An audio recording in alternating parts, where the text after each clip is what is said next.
Buongiorno, sono Diego del GRAC di Roma. Il professor Divaldo Franco, 95 anni, di Salvador, Bahia, Brasile, da oltre 75 anni continua attivo lavorando instancabilmente all'inclusione sociale di bambini e persone disagiate, promuovendo la diffusione della dottrina spiritista e la pace nel mondo mediante la sua oratoria pacifista. È uno dei più noti oratori e medium di tutti i tempi. Da oltre 40 anni promuove conferenze anche in Italia. Fedele messaggero della parola di Cristo, il suo cammino è lastricato della stella luminosa del Vangelo di Gesù. Riconosciuto in Europa e nel mondo come un grande umanista, pacifista, oratore, educatore esemplare. Nel 1952, in collaborazione col suo fedele amico Nilson de Souza Pereira, ha fondato l'opera sociale Mansão do Caminho, dove attende ogni giorno 3.700 bambini e giovani, oltre alle famiglie e agli anziani indigenti. Con l'orientamento di Joanna De Angelis, suo mentore, ha pubblicato oltre 285 opere di vari spiriti, molte di esse tradotte in varie lingue. Divaldo ha ricevuto molte onorificenze e titoli in tutto il mondo, ne citiamo soltanto alcuni.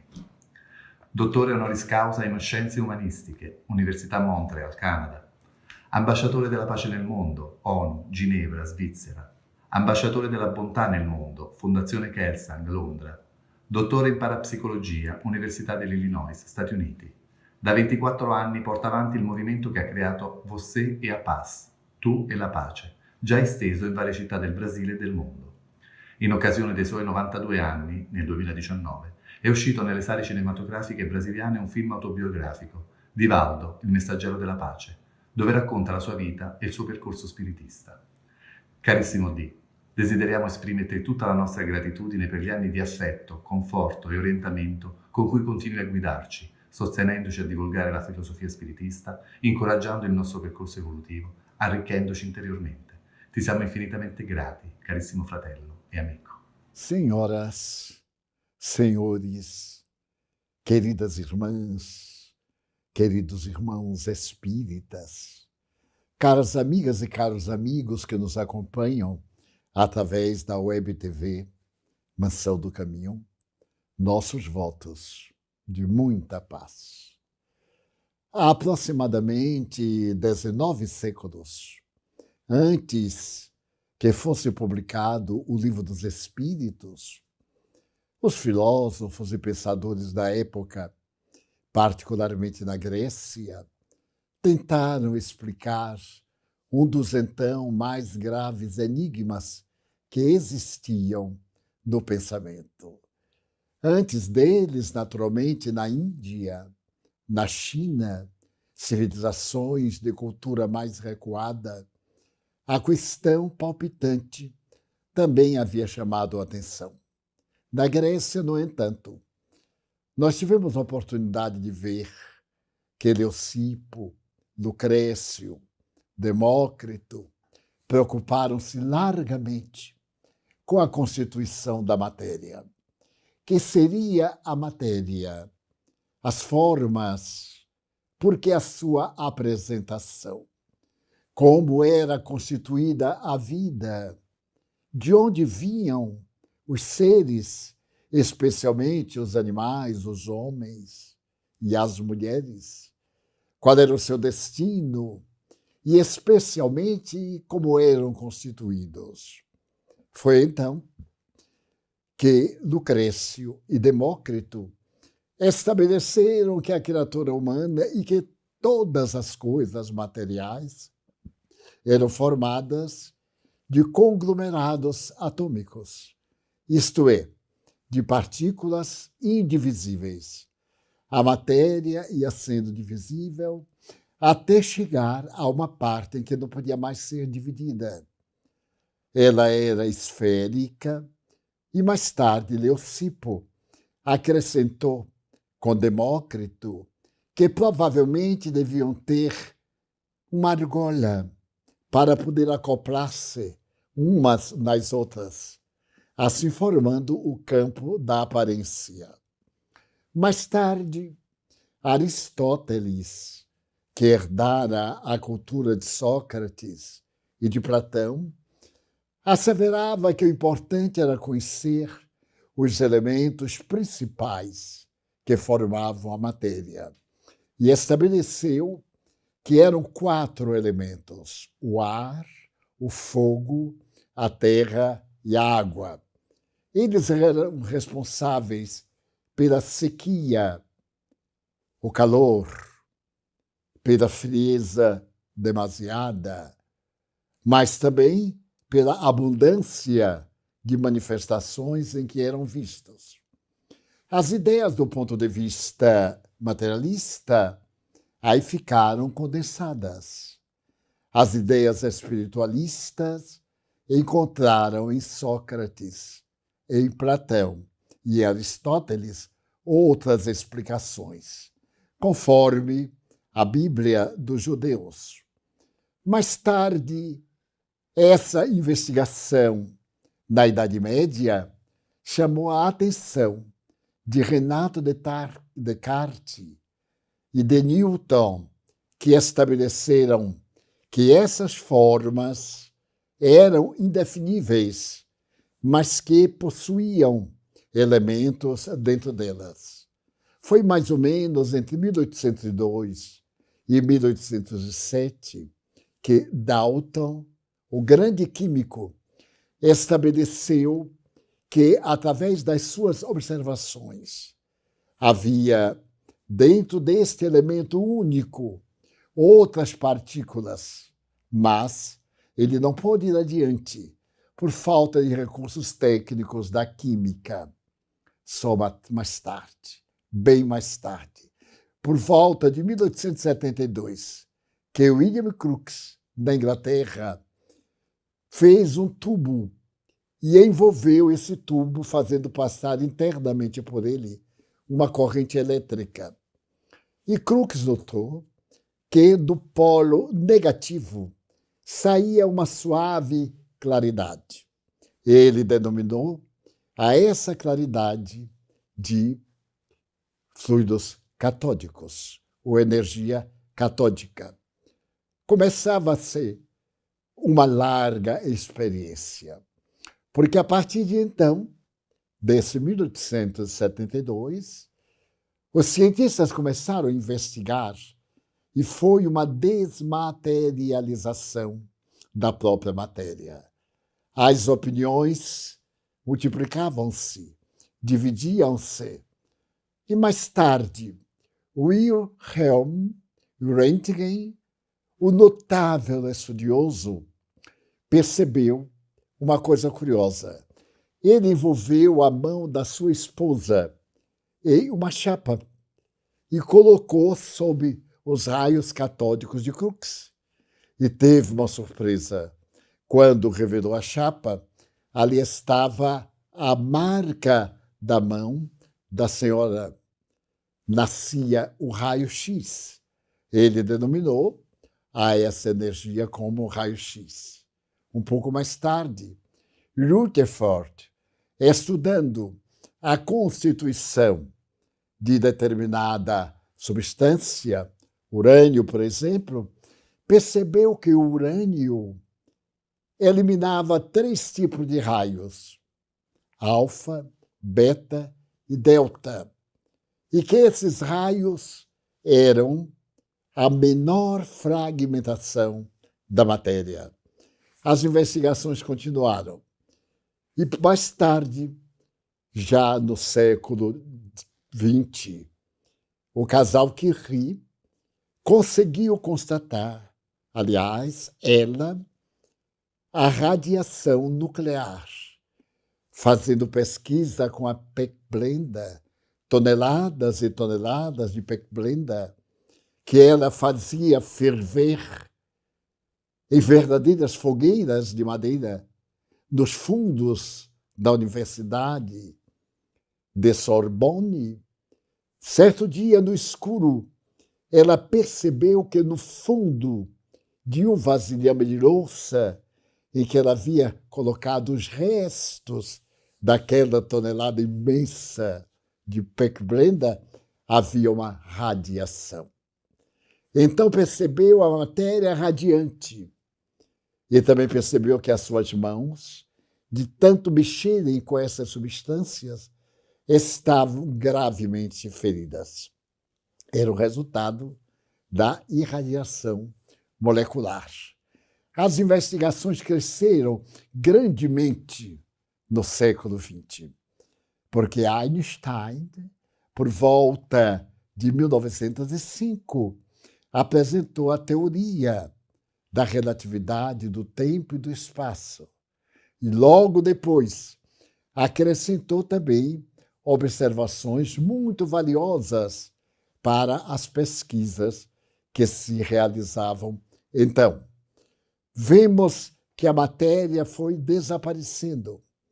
Mais tarde, Pauli percebeu a ondulação da luz e detectou que a luz era formada de feixes de vibrações. Portanto, era constituída de matéria e de energia. Por volta de 1923, o príncipe de Broglie, da escola da Escandinávia, apresentou com outros trabalhadores uma teoria extraordinária a respeito da constituição nuclear da matéria, e surgiu a teoria da complementaridade. Essa complementaridade cresceu e, quando menos esperava, por volta dos anos 40, 50, se descobriu que o átomo podia ser constituído de aproximadamente 60 partículas diferentes. Hoje, com as conquistas notáveis no campo da ciência física, da química e da astrofísica, se asseveram que são de 260 elementos a constituição da matéria. As últimas são fascinantes. O neutrino, por exemplo. O neutrino é uma partícula tão veloz que consegue atravessar uma galáxia com a velocidade do pensamento. Mas há cerca de 60 e poucos anos, matematicamente, conseguiu-se chegar à possibilidade de uma partícula que era mais imaginativa do que real. E então se lhe deu uma denominação. No ano passado, havendo realizado das pesquisas de laboratório no grande tubo de choque de partículas, o choque de 2 prótons se liberou com uma celeridade incrível aquilo que havia sido denominado de bóson e passou a ser chamado bóson de Higgs, o cientista inglês que havia pensado na possibilidade dessa partícula que é conceptual. E a física deixou de ser newtoniana, das manifestações idênticas seguras, para ser a física das probabilidades. Porque essas probabilidades não podem ser demonstradas facilmente em laboratório, mas somente em cálculos matemáticos perfeitos ou em experiências que, por acaso, são bem-sucedidas, dando lugar ao conhecimento desse bóson, que fascinou o mundo. A sua velocidade e a sua desintegração é muito mais rápida do que o próprio neutrino. Nesse barato e nessa busca científica, nos grandes debates das academias, Firth, um astrofísico inglês, teve a coragem de dizer que a matéria não existe. Só existe o aglomerado de átomos, com o que concordam todos os investigadores. Mas ele foi mais adiante. Ele disse que chegou a contactar o espírito e definiu que o espírito é o elemento comparável à eletricidade e ao magnetismo e que tem as suas próprias características. Ele ficou tão impressionado que estabeleceu um nome. E esse nome era Mind. Mind, em inglês, como sabemos, mente. Mas então ele explicou que a mente, que o espírito, era constituído de partículas, às quais ele deu o nome de mindomes. E a energia passou a ser a razão do universo. Energia que se transforma em matéria quando congela ou quando se aglutina. Matéria que, ao ser diluída, se converte em energia. Nesse momento grandioso, a humanidade, há cerca de um século e mais da metade, possui o livro dos Espíritos de Allan Kardec, que também teve a grande preocupação de saber quem era o ser humano, de que era constituído, como era a sua vida. E Allan Kardec perguntou aos espíritos que era Deus. E os espíritos responderam que é a causa básica do universo, a inteligência suprema. E mais tarde, Allan Kardec perguntou: e que provas nós temos da existência de Deus? A resposta foi fascinante. Tudo aquilo que não foi feito pelo homem, por Deus foi feito.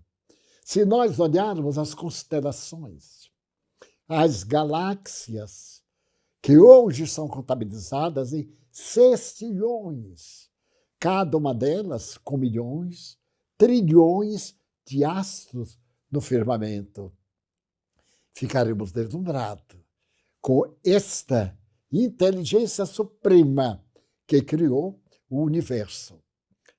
Mas teve um momento em que o universo apareceu. E os cientistas até hoje perguntam: este universo que nós estamos, será que é o único? Foi o primeiro? Haverá outros?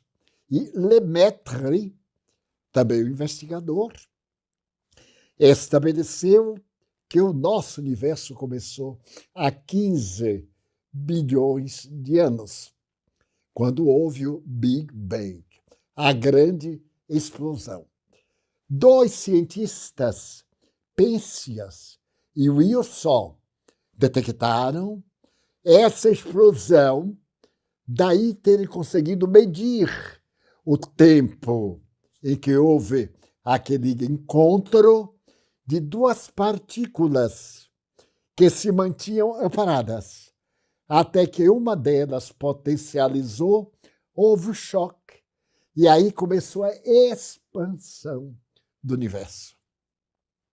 Dessa expansão do universo, mais ou menos há 4 bilhões de anos, da imensa esfera incandescente que girava no espaço, saiu o nosso sistema solar. E dele sai a nossa Terra, e dela sai a nossa Lua, através da fragmentação. E o ser humano começa a aparecer nas primeiras moléculas de vida na intimidade dos oceanos, há 2 bilhões e 200 milhões de anos. Allan Kardec, então, pergunta no Livro dos Espíritos, que é o espírito? E eles mesmos responderam: o espírito é o princípio inteligente do universo. E estabelece que no universo há 2 princípios: aquele que é massa, matéria, e aquele que é energia, espírito. Então nós temos Deus, espírito e matéria. E o Livro dos Espíritos se transforma no mais notável elemento da química, da física, da astrofísica modernos, procurando explicar quem somos, de onde viemos e por que sofremos. Então, uma terrível inimiga da criatura humana, que era a morte, morreu ante a realidade de que nós somos o princípio inteligente de natureza imortal. Algumas pessoas dizem eterno, mas não é certo. Porque a palavra eterna quer dizer que não teve princípio, nem tem fim. Deus é eterno. Não temos como dimensionar em nossa mente o aparecimento dessa inteligência, o funcionamento dessas leis que mantêm o universo, graças a 4 leis. Essas 4 leis mantêm, por exemplo, o universo, o nosso sistema. São apenas 4 leis. A da gravidade, do eletromagnetismo, a lei quântica forte, a lei quântica frágil. E nós vemos a grandeza desta realidade. Para dar uma ideia, quando olhamos o átomo e a sua constituição de nêutron, elétron e próton, o grande sábio Oppenheimer, alemão que veio para os Estados Unidos depois da Segunda Guerra Mundial, diz o seguinte: se alguém me perguntar no átomo aonde está o elétron, eu não sei dizer. Porque o centro está com o movimento de uma partícula em uma velocidade de 86 mil quilômetros por segundo. E, no outro sentido, o próton, que está com a velocidade de 76 mil quilômetros por segundo. Se por acaso essa velocidade variasse, aquela partícula cairia no abismo. Então, é essa lei universal de velocidade, a luz, 300 mil quilômetros por segundo. Então, são leis transcendentais que regem o universo no qual surgiu a vida. A mais grandiosa lição de todas essas pesquisas.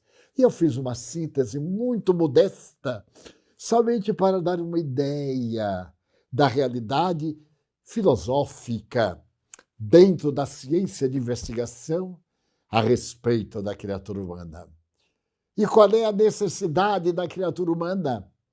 Desde aquela pequena célula, desde os líquens no fundo do mar, e depois a sua proliferação, o surgimento das primeiras partículas vivas, das plantas, dos seres animais, depois a multiplicidade das guelras nos peixes, dos aparelhos respiratórios dentro das águas, para o surgimento dos batráquios, depois dos quadrúpedes, das aves, e desta realidade imensa que hoje nós podemos contemplar através dos notáveis conhecimentos da ciência.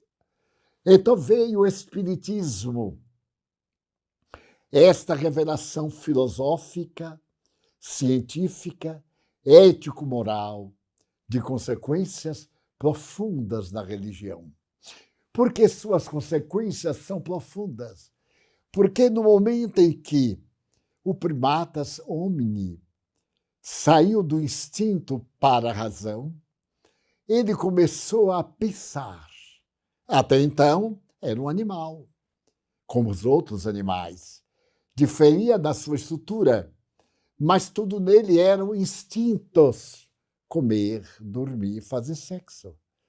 De repente, da furna em que se encontrava, ele teve medo. Medo que ele não tinha, porque era um animal que enfrentava os animais.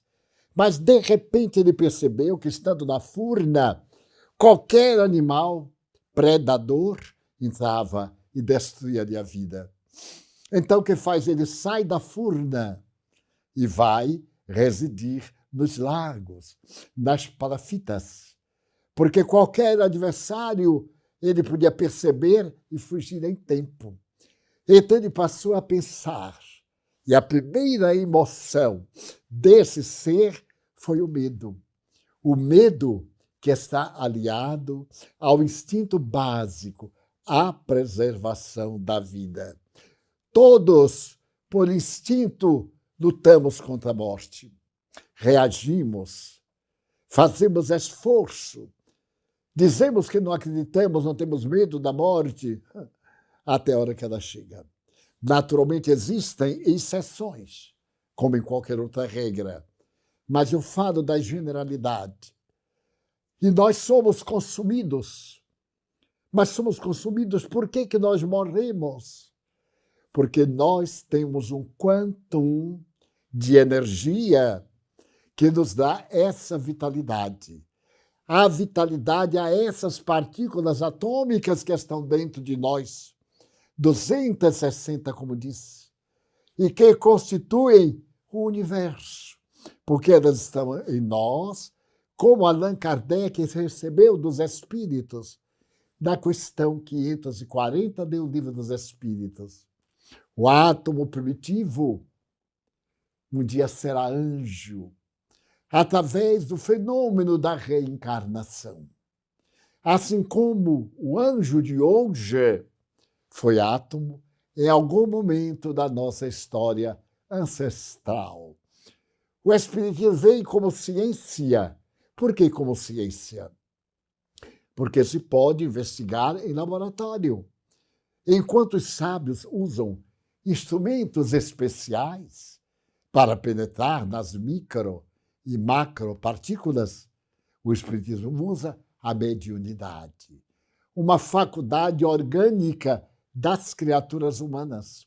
E, através dessa faculdade orgânica, o Espiritismo demonstra que a morte é exatamente uma mudança de estado vibratório. Eu estou hoje na matéria, como você que me ouve. Aqui estão aglutinados os átomos. Mas se eles se desarticularem por falta da energia, que chamamos energia vital, há uma desagregação, a falência dos órgãos e a morte do corpo. Mas não da energia, que nós chamamos alma ou espírito. Esse espírito é o ser que pensa. O organismo é a máquina através da qual ele se comunica. Façamos de conta que essa máquina é o escafandro para descer à intimidade das águas. Quando tiramos o escafandro, continuamos pensando. O escafandro não pensa, ele obedece ordens. Essas ordens vêm do psiquismo, do espírito, do ser, do princípio inteligente.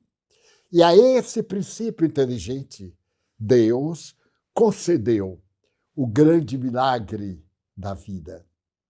A vida, muitas vezes mal falada, combatida, é um dos mais notáveis milagres junto ao universo.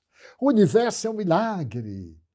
Nós nunca podemos saber por que ele existe, para que existe e por que estamos nele. A grande verdade é que ele existe, estamos nele e evoluímos com ele na direção de um estágio que o Evangelho chama o reino dos céus. E de quem Jesus falou que o reino dos céus está dentro de nós. O Espírito vem dizer que esse reino dos céus não é um lugar, embora haja lugares de energia. Onde vivemos, a Terra é uma cópia desse lugar de energia plena, mas é uma cópia imperfeita. Tudo que temos aqui, temos lá, mas nem tudo que existe lá, nós temos aqui, porque somos cópia. Trazemos essa ideia no inconsciente da matéria, vitalizamos-la, tornamos-la realidade objetiva, que mesmo depois que passa a matéria, essa energia permanece.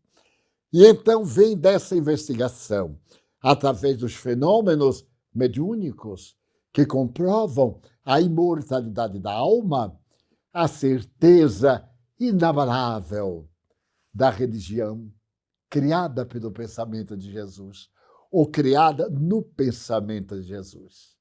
Quando este homem extraordinário veio ter conosco, a humanidade se encontrava lamentavelmente dominada pelo politeísmo, com a exceção do povo israelita, que acreditava no Deus único. E no meio de todas as questões vigentes, esse homem singular e diferente veio nos ensinar que o alimento dessa energia chama-se amor. Enquanto o corpo necessita de variadas substâncias para manter todas essas organizações atômicas, o princípio inteligente precisa de vibração. Vibração afetuosa, do amor na sua amplidão e na sua variedade infinita. Isso nós vamos ver na harmonia. O que é a harmonia? É uma lei de amor que aglutina as coisas dentro de uma ordem. Aristóteles falava muito a respeito da harmonia, porém Platão falava da ética, ambos 400 anos antes de Jesus. Jesus veio e fala da ética, amar, da harmonia, fazer o bem. A minha harmonia íntima depende do que eu faço ao meu próximo, porque o que eu faço ao meu próximo, eu estou fazendo a mim mesmo. O bem ou o mal que eu fizer é para mim. É um bumerangue. Atira-se o bumerangue, ele vai e volta. Ele tem uma curva e retorna ao lugar de onde ele partiu. Então surge o destino da criatura humana. Qual é o nosso destino? As religiões dizem a mesma coisa, com palavras diferentes. Vai para o Averno, vai para o céu, vai para o paraíso, vai para Shangri-La. Nós voltamos às origens, ao mundo de origem, que é chamado o reino da imortalidade. Se nós formos nobres, se tivermos uma vida saudável, nós voltaremos muito bem. Como eu faço uma viagem, saio de Salvador para visitar Washington, eu serei aquilo que eu levo de mim, o meu caráter, a minha conduta, os meus valores, o meu temperamento. Em Washington, eu posso degenerar ou posso aprimorar-me. Quando eu voltar para Salvador, eu trarei as experiências que levei e aquelas que eu pratiquei em Washington. Não importa que seja em outro lugar, elas estão na alma que eu sou. Uma alma, um espírito encarnado. E aonde quer que eu vá, esse contributo irá comigo.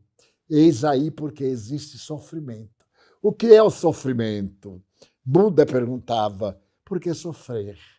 Exatamente por causa da fragilidade da matéria. É um desgaste. Nós pegamos o aço mais inoxidável. Com o tempo, ele consegue sofrer as intempéries. Tudo se transforma no universo, menos o amor de Deus, que permanece para nós. Então, a filosofia desta ciência está toda centrada na ética moral do Evangelho de Jesus. Porque Jesus disse, eu vos mandarei alguém. Eu não vos deixarei órfãos. Eu mandarei alguém consolar-vos. E é por isso que no livro dos Espíritos, este manancial de sabedoria, na quarta parte, há um outro livro, ele é constituído de 4 livros, e o quarto se chama Esperanças e Consolações.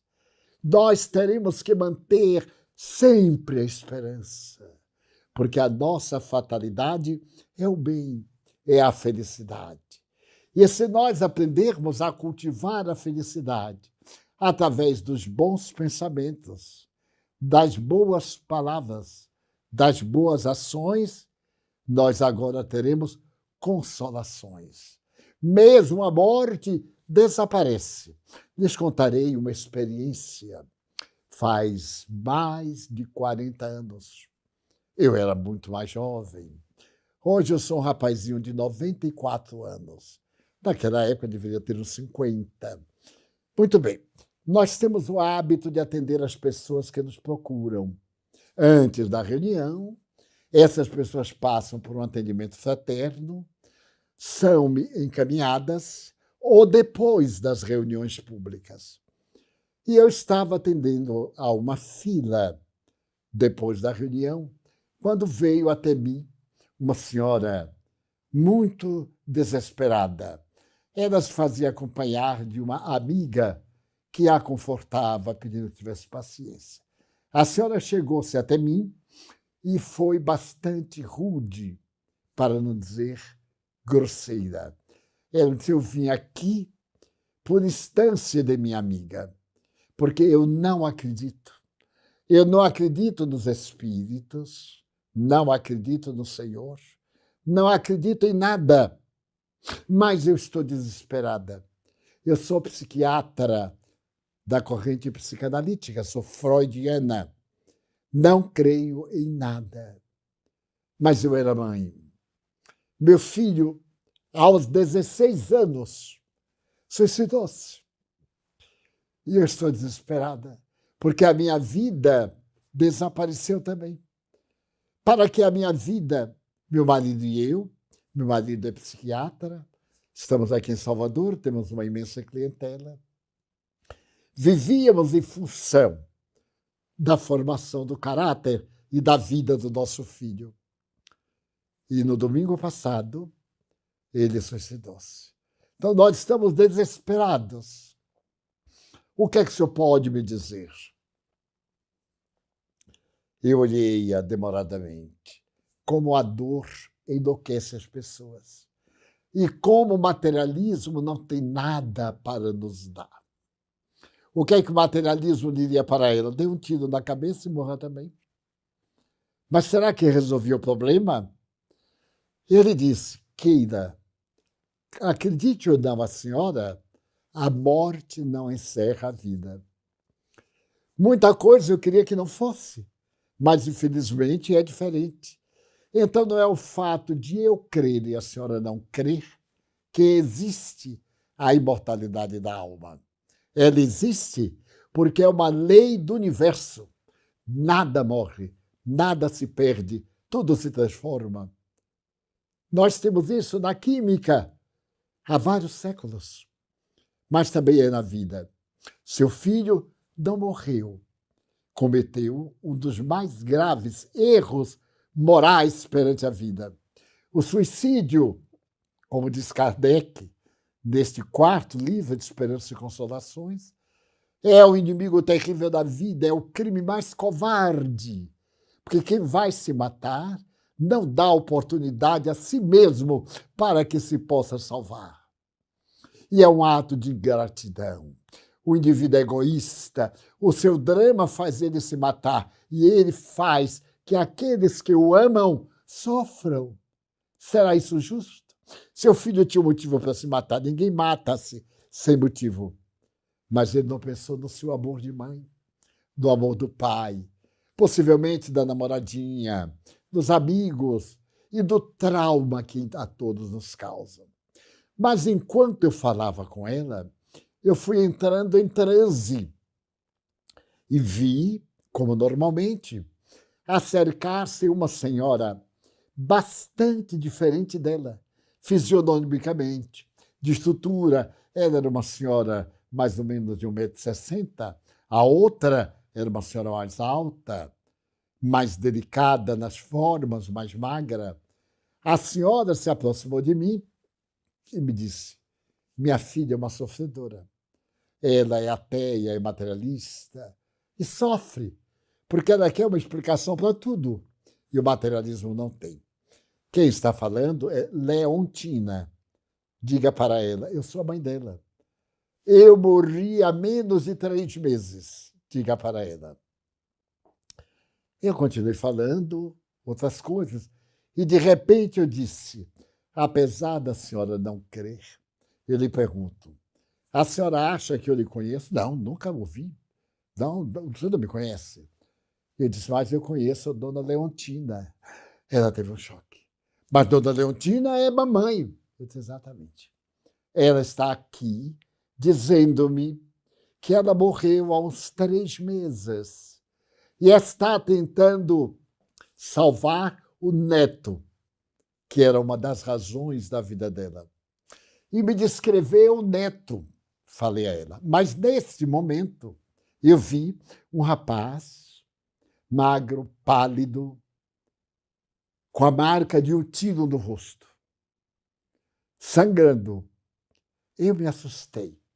Então, Dona Leontina me disse, é meu filho, meu neto querido. Ele suicidou-se com um tiro de revólver.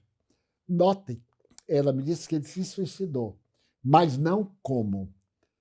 Então, ele veio aqui para poder confortá-la, embora ele esteja com muito ódio dela e do pai. Porque ele tinha a vocação religiosa. Desde criança, ele adorava a religião católica. Queria ser padre. Frequentou o catecismo contra a vontade dos pais. Deixaram. Frequentou a cruzada eucarística. E agora, aos 15 anos, ele queria permissão para, no ano seguinte, entrar no seminário menor. E os pais disseram que, em absoluto, preferiam vê-lo morto a vê-lo no sacerdócio católico. E no domingo, tiveram uma discussão à mesa. Ele então perguntou, mamãe, você me garante que não há morte? Morreu, acabou? Você me garante que não há nada além da morte? Eu disse, meu filho, eu sou uma psicanalista. Eu conheço a psique, a alma. O ser humano acabou, acabou. Quando falta oxigênio no cérebro, acabou o pensamento. Pode a pessoa continuar viva, mas cadê a alma?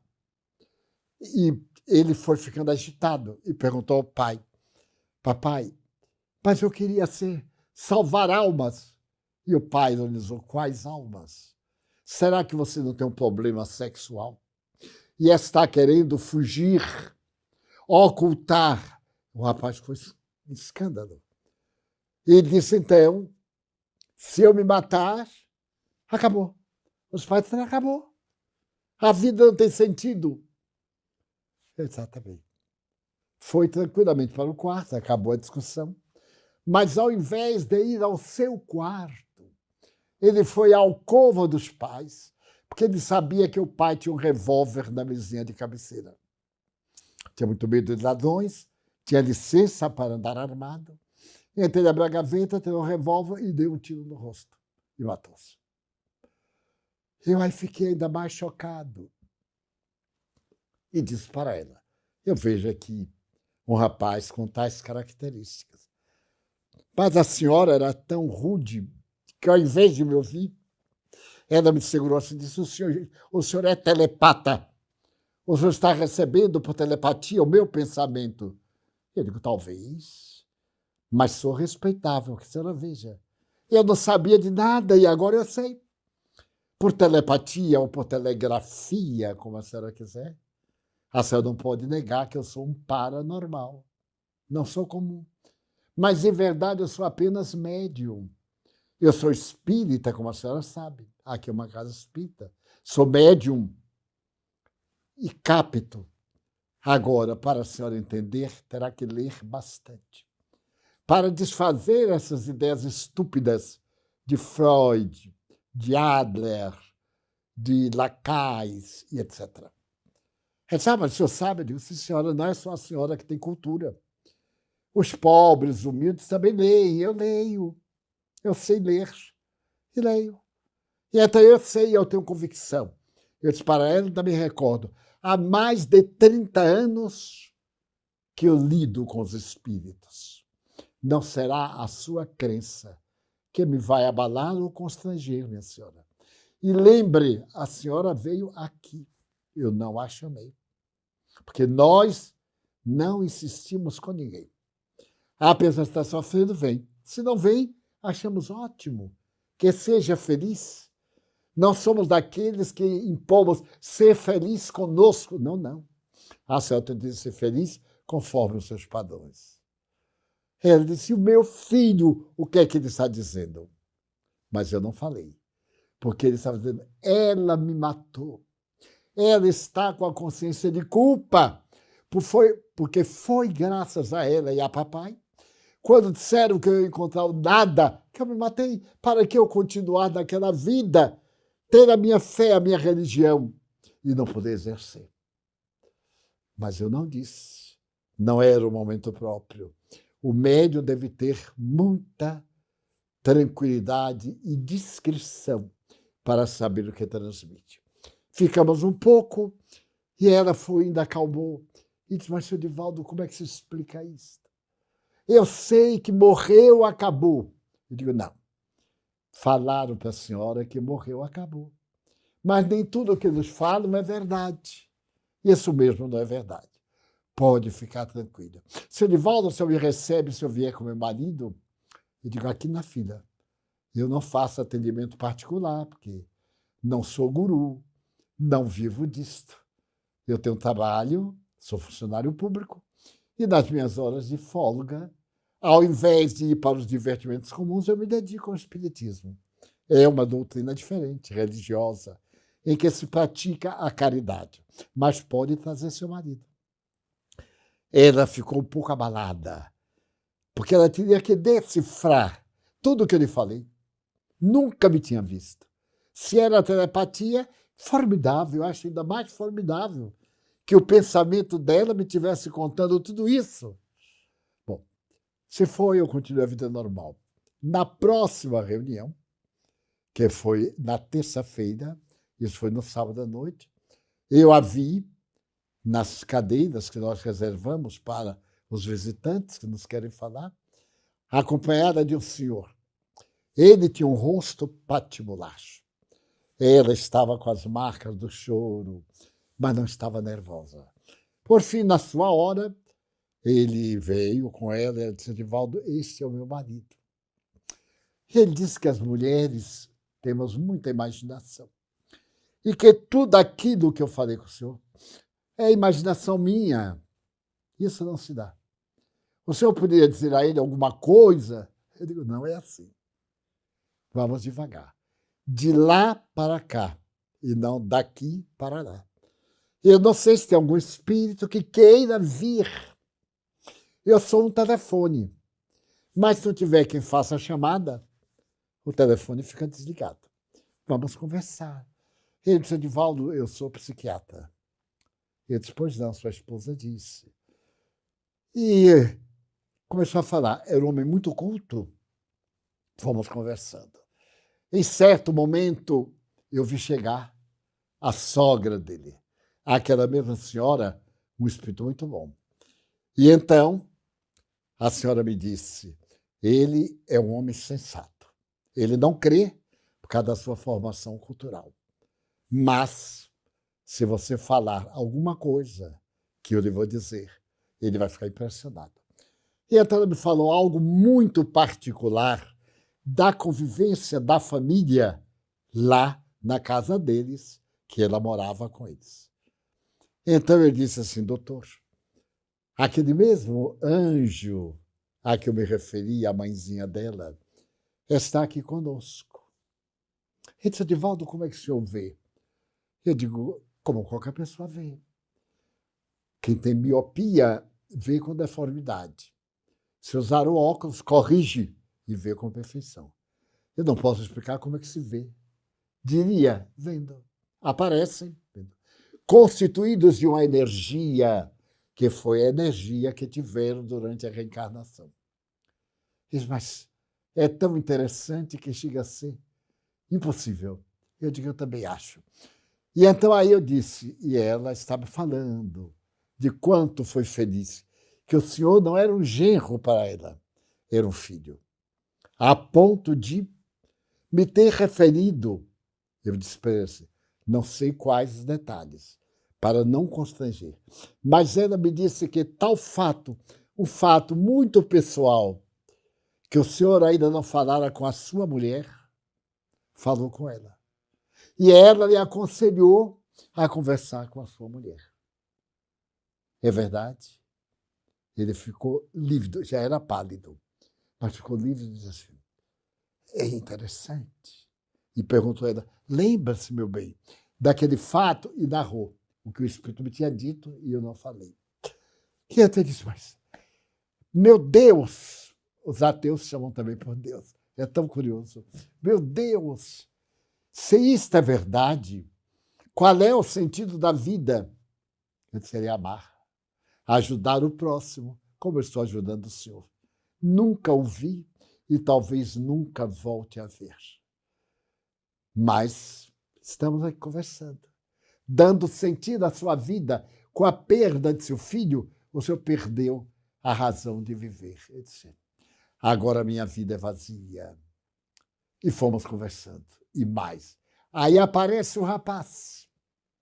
Aparece o rapaz e Joana de Ângelo, minha mentora, permitiu que ele escrevesse ao pai. Eu tenho sempre papel, mensagens e as obras de Allan Kardec para oferecer às pessoas que vêm falar comigo. Então eu peguei papel, o nosso palco era um pouco mais alto. Eu debrucei-me e ele escreveu uma mensagem muito rápida, mas muito angustiada por causa do suicídio. Senti as dores morais e as dores físicas da bala da face. E então eu disse, olha aqui a mensagem que ele está lhe mandando. Esse homem parou e me disse estas palavras. Às vezes, eu trabalho com um doente e minha mulher trabalha também.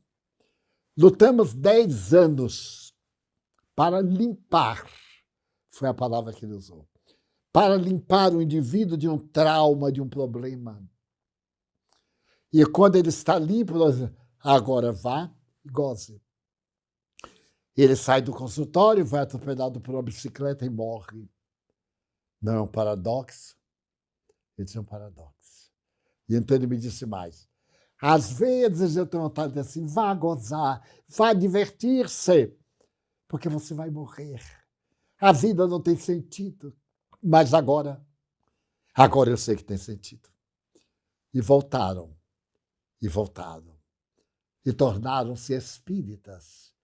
E ele me disse um dia, à medida que os dias se passavam daquele domingo fatal, eu planejei matar minha mulher e matar-me também.